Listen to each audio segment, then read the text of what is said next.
Hello, everybody, and welcome to the Thigh channel for the next episode of our Ask Reddit series. Question is asking, what video game caused you the most amount of rage? This is involving any video game, also a computer game as well.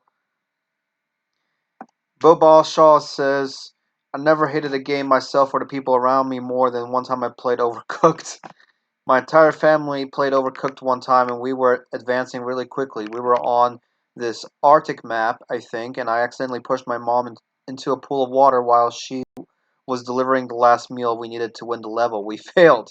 I never thought a rocking pirate ship could cause so much anxiety and hate. XCOM, critical tactical situation, life and death, 99% chance to hit, swing and miss. I love the game and I hate it.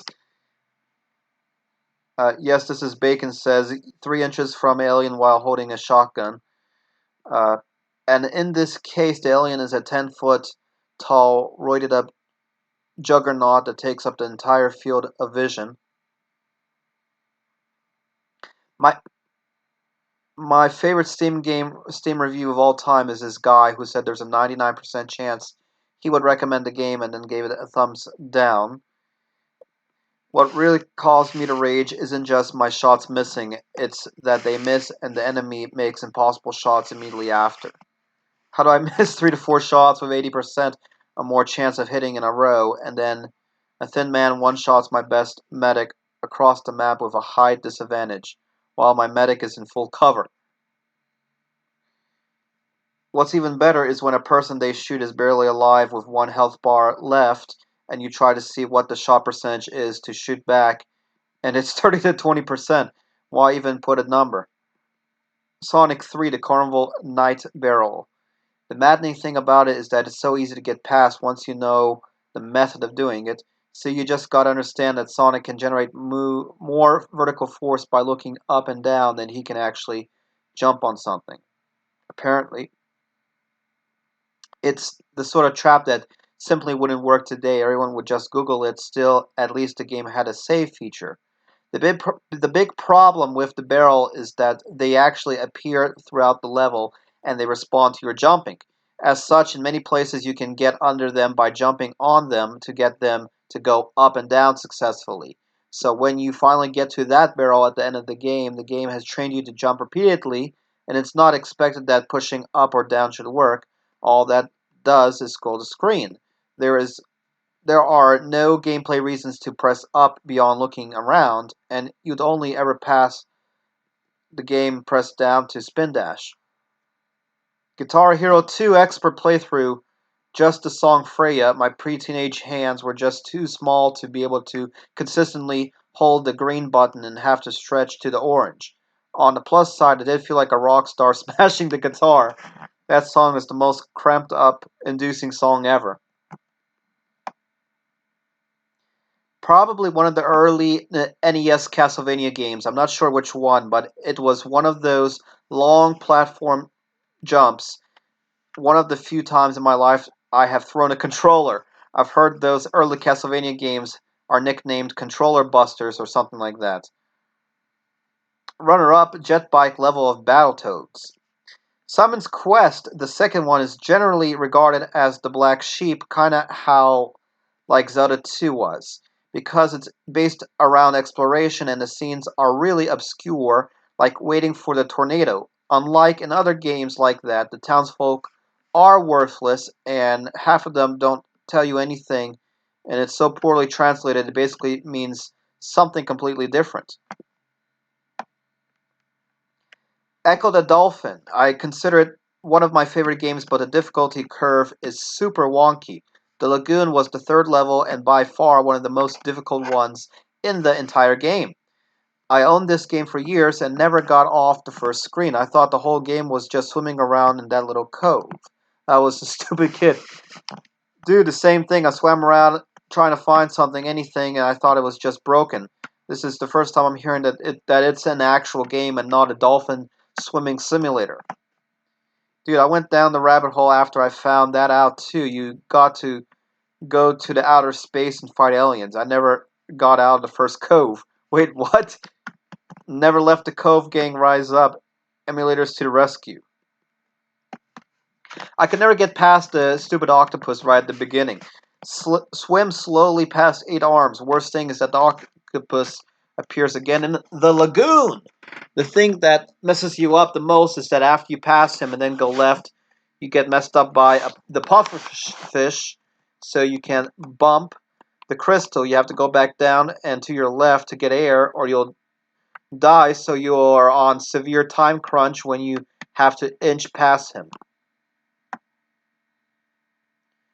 This was my first experience with insanely tough but rewarding gameplay. Or at least I found it rewarding, but the octopus and those levels where you have to maneuver the spiky things to break blocks using your sonar was a beast. And then the moving labyrinth at the last level. Some PC baseball game I bought at a Scholastic book fair in the 90s. It booted out of DOS. I must have just been too young or accidentally set the difficulty too high, but I literally couldn't get a hit. I ended up crying and throwing the game away. I tried finding it. I think it was Hardball 4. At least you got to get that toxicity out of your life. Y'all better not talk crap about backyard baseball. Man, I loved working on that game. I still have a custom Pablo bat the studio gave to employees. The other backyard sports series, and the junior adventure games too. Humongous Entertainment was a great place to work at the time. Edit, added bat pick link by request. Childhood hero here? Not the game in question, but similar Winnie the Pooh's Home Run Derby. You gotta have to be crazy reactions and patience of a saint to even get to Christopher Robin, let alone beat the guy. This is a type of flash game that will make you break your monitor. Ghosts and Goblins on the NES, that was the craziest game. Some vintage games are designed to be coin guzzlers for arcades. Ghosts and Goblins are one of those. Aladdin, Where You Gotta Go Through the Lava Cave on the Rug, and Lion King, especially the waterfall. My best friend's little brother had memorized this level, and kids from the block would have Mike beat it for him. He'd be hanging out, and some kid would knock on his door and ask Mike to come to the lava cave. I still remember that almost 30 years later. Back in the day, my NES controller had bites marks in it because I didn't know how you could save your general progress in Kid Icarus by writing down the code that appeared after you died. Yet, I was determined to beat the game. I would spend hours making it to the end, only to die and to be reset to the beginning of the game. It caused my 12-year-old brain to become flooded with rage of a zombie horde, and so I would sink my teeth deep into the flesh of the controller until the darkness would subside. Modern children will never know the pain of not being able to look simple things up on the internet. Good to know someone else was out there biting their controllers. There's a Sega Genesis controller out there with my 6-year-old teeth marks all over it. And it just found the game that caused my biting. It was Green Dog, the beached surfer dude. Most of online PvP games, because my internet connection is crap, can't be worse than mine. I play every game on 180 plus ping. Got to use it because no one else cares about my country. Edit, I live in South Africa. I play Valorant, Modern Warfare, Overwatch, and others get on 800 to 200 ping. Some games like Dota and Siege have gotten SA servers, but you got to use to get to the high ping. The Simpsons Hit and Run, anyone who's played it knows the game.